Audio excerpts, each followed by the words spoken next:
말씀드린 5개 증상 중 2개 이상의 증상이 해당되시는 경우는 가까운 이비인후과를 찾아 귀의 상태를 확인하는 것이 꼭 필요합니다. 치료를 미루고 방치하신다면 수술을 해야 완치될 수 있습니다.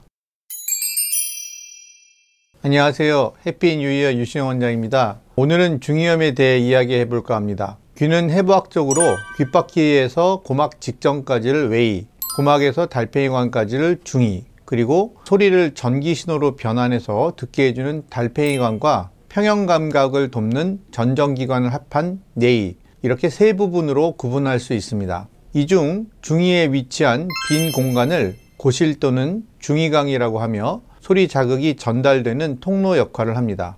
중이염은 이 중이강에 염증이 발생해 일어나는 질환으로 발현 시기와 임상 소견에 따라서 다양하게 구분되어집니다.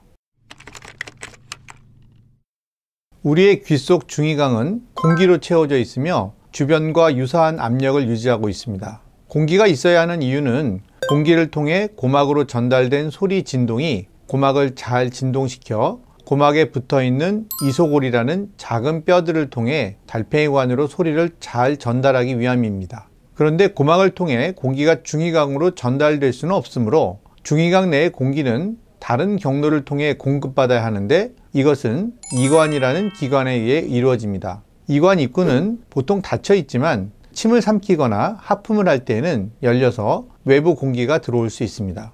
이때 코나 목 안에 번식하는 세균과 바이러스가 이관을 통해 중이강으로 넘어와 염증을 유발할 수 있는 것입니다. 이관의 기능이 건강할 때에는 세균 등이 잘 침투하지 못하지만 감기, 부비동염, 알레르기, 편도 및 아데노이드 염증 등으로 면역력이 악화된 경우에는 세균과 바이러스가 쉽게 침투해서 중이염을 발생시킬 수 있습니다.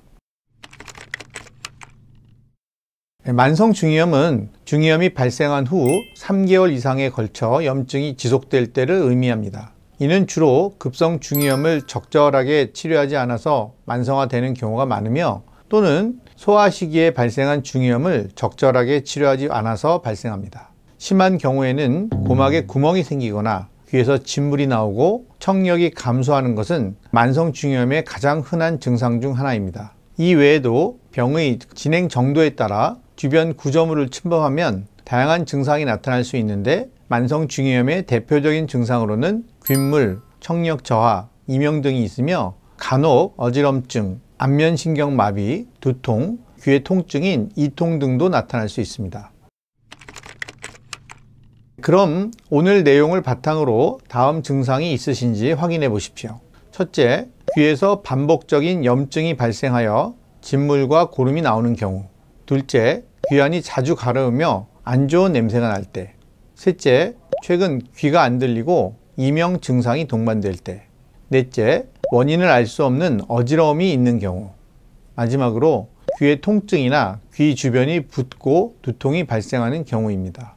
말씀드린 5개 증상 중 2개 이상의 증상이 해당되시는 경우는 가까운 이비인후과를 찾아 귀의 상태를 확인하는 것이 꼭 필요합니다.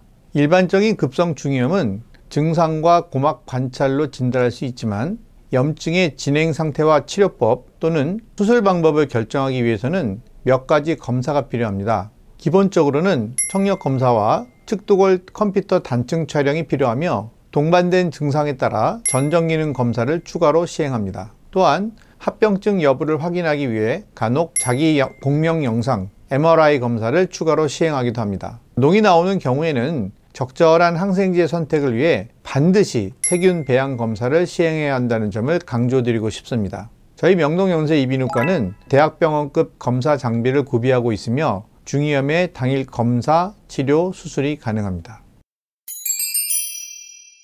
대부분의 급성 중이염은 초기에 적절한 치료만 하신다면 완치되는 질환입니다. 하지만 귀의 염증을 가볍게 생각하시고 자가치료나 민간요법으로 치료하시거나 병원 치료를 받으신다고 하더라도 세균 배양 검사 없이 경험적으로 항생제 치료만 하시거나 또는 치료를 미루고 방치하신다면 만성으로 발전됩니다. 만성 중이염은 수술을 해야 완치될 수 있습니다.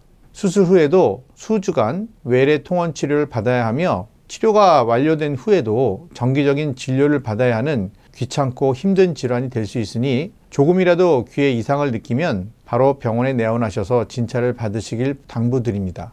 그럼 오늘도 긴 영상 끝까지 봐주셔서 감사드리며 다음에 더욱 필요한 내용으로 찾아뵙겠습니다. 감사합니다.